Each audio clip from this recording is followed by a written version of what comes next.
Hey everybody, Tim Norris here, aka GreyElephant. And Carmen Norris. And welcome to a quick review by GreyElephant Gaming. What are we reviewing today? Today we are reviewing Seven Wonders Duel. Duel! That's right. So hopefully you guys watched the live play. And if you didn't, here's the link to it. Go check out the live play because we are going to be making references to that because, well, we just did finish playing that. And then we sat down, we're going to do a talk about it and the game itself. So we got Big Brother here, and we're going to be making a lot of comparisons from small box to big box. Now, this is specifically designed for 2 players. This has a 2-player variant that I've always felt like works fine. Right. So how does that really compare? And is it necessary to get this one if you've already got this one? Well, we'll cover all that. And of course, this is all opinion, so keep that in mind. Talk about the game that we just finished. Yes. I feel like it won with science. The game we played before that won with science. Only the game we just played, I won. The game before that, Tim won. But it was in the exact same way. Exact same way. We got 2 of the same science symbol, which allowed us to grab the law token. The law token, yep. Which gives you a free science symbol. Yep. Then we built the exact same wonders. The mausoleum, which allowed you to go through the discard. That got you another science. We grab another science with that. Then we use the great library to be able to go through these Which here. allows you to go through there. So if the law symbol wasn't out, then there was a high chance that you could get it by going through the discarded or the extras. Well, the ones that weren't in the game originally. Exactly. Right. So there's still a great chance no matter what you're going to get the law tile. Yeah. And knowing that you have the mausoleum and the great library, that tells you, hey, I'm going to go towards the the route of science. Right. I'm thinking maybe it's important to draft your wonders to where one person doesn't get both of those. Well, but here's the thing: you can't always prevent that. Number one. Number two. The thing was I felt the pace was set at the end of age 1 because I couldn't stop you from getting the 3 science. Yeah, I already had 3 and science I knew at that, the end of age 1. And I knew you was probably going to get the 4th science because with the law, because you already had so many symbols that you could have just matched up with. So I kind of felt like I've only got 1 science. There's a great chance I'm not going to be able to get that law tile. I'm already behind the 8 ball. And I think it forced him to play kind of defensively. Like, I just have to keep her from getting science, so you That's really what the whole game felt things. like, is preventing you from getting science Right. at that from age 2 and age 3. And then the one thing I like about Big Box 7 Wonders better than Little Box is it's more open information in Big Box in that you kind of, you're passing the cards around. So, oh, hey, you took the card I wanted, but I knew it was there. Right. And I chose to pass that up. Whereas this one, you're uncovering cards. And it's a surprise. And it's a surprise! Oh, look, you uncovered that. Yay me. Yeah, and lucky you.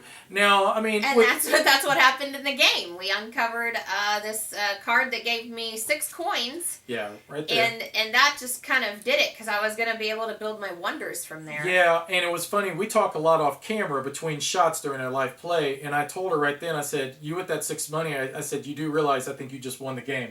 Yeah. And that was about 2/3 way through age 2. And that's a sad feeling when you already pretty much know the game's over, because I knew I couldn't stop her from building her wonder, and I knew that meant that she was going to get the tiles she needed, and I knew that the building she needed from here, which meant that she only needed 1 more science in age 3 to be able to win the game. Now, to be fair, I think that happens with Big Brother. I think that happens a lot, to where, even if you have a big group of people, there's one person that knows there's no way they're possibly going to win. Especially if you've got hate drafting going on, and, the person after you is the one that never gets the cards they want. So, Yeah, and, let's talk a little bit more, too, about some of the cards and some of their powers, because the first wonder that you built, I believe, was your Zeus, your Temple of Zeus. And that allowed you to destroy my brickyard. Exactly. And that really just seemed like a really overpowered experience, because as soon as you destroyed my brickyard, I knew I had no chance to build any other cards after that, because I needed bricks so bad, but I could never get the stupid brick. The brickyard has 2 bricks, and I destroyed both of them in 1 move. Yeah. I think that was a bit overpowered. I feel like if you're going to be able to destroy a brown card, it should be one that only has 1 resource on it. 1 symbol. Because when you're able to destroy a gray card, that's all you get to destroy is 1 symbol. Yeah. So destroying a brown card any brown card seems a bit overpowered to me. I mean, obviously, once I destroyed that, the game was over. There was no way Tim could catch up. He couldn't build his wonders. So no, yeah. and see, and that was the thing, was that the fact that you destroyed that. You had 2 brick, so it was going to cost me 4 money for every brick from there for the rest of the game.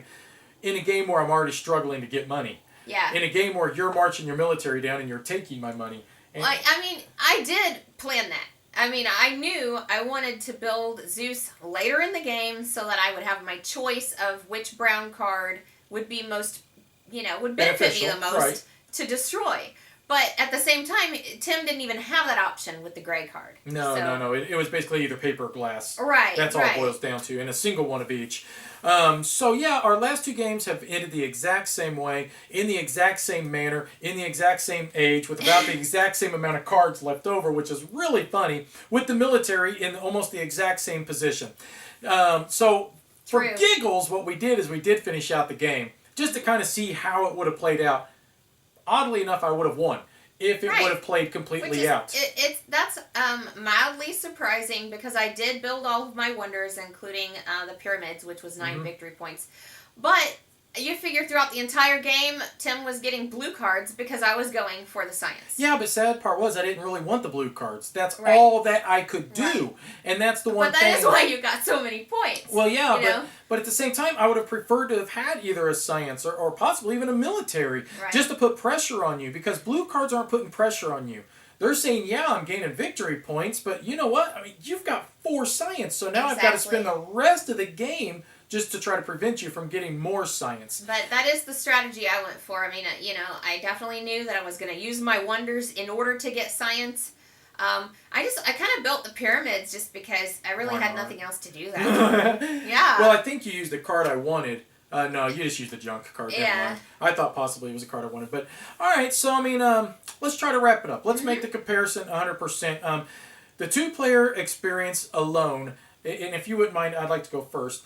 Now, we do have more variety in this because of all the expansions, okay? Right. So, a lot more in this box. Of course, more variety means more setup time and a bit more hassle. And it does feel like the 2-player variance is just that. It's a variance. It's not a staple. This game excels with more players. Let's just be honest. More players, the more fun this game is. Yeah. With 2 players, it's a great experience still, in my opinion, but yet it's better with more people. The fact that it can go from 2 all the way up to 7 is a benefit as well.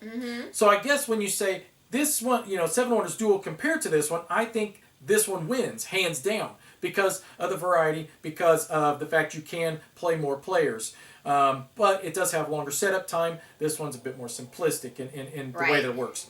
I like this one because of the fact you can win with science, that you can win with military. And even though the science does feel a little bit overpowered and easier to win at, it's one of those things where it's always just keeping you on your toes that you always got to keep an eye on. But, what if I got this little token here and I was able to march my military down and win with that military victory? It can happen. And I'm waiting for that to happen because it'd be just so cool. And I like the simplicity of it, too, as well. I mean, it's a very straightforward. There's 12 wonders. I mean, there's only X amount of tiles. The cards for the most part. You just don't know when they're going to appear. So I like both of them. It's hard for me to say choose one over the other. It's really going to be something that you're going to have to decide on your own by watching the live play. But I would say that I probably steer still this way a little bit more just because I like the open information more than the hidden. And that's really what it comes down to for me. That's it. So how about you? I would say that 7 Wonders Duel is definitely set up for 2 players. I feel like there's checks and balances for 2 players. And I feel like that if we have more experience with the game, we're going to do more with military, and science isn't always going to win. 7 Wonders with the base game, you've got a lot more variety. You get to choose which city that you have. Yeah, and, that's kind of big for me. I really enjoy choosing my city. I like using the expansion and choosing a leader. So I just think it comes down to, do you want a more simplistic game, or do you want a more complex game? And I tend to lean towards the more simplistic game simply because we have a lot of games. So we don't really need one game that has a lot of variety because we're just going to play a different game, in order to get that variety. But if you're wanting one game that has a lot of replayability, you're going to go with this one. But if you want a 2-player game that's maybe less expensive, then you would go with this one. And like I said, I tend to go for the more simplistic game every time, and Tim seems to go for the more complex game. So it's really a matter of preference. So there you go. It just boils down to that. So I lean a little bit more this way. You lean a little bit more that way. And so we're a little bit torn on it, but we both agree that they're both good games. So ultimately, though, make up your own mind. Watch the live play. That'll help you out an awful lot. And anything else you want to add to the video? No, but thanks for watching. Bye-bye. Bye-bye.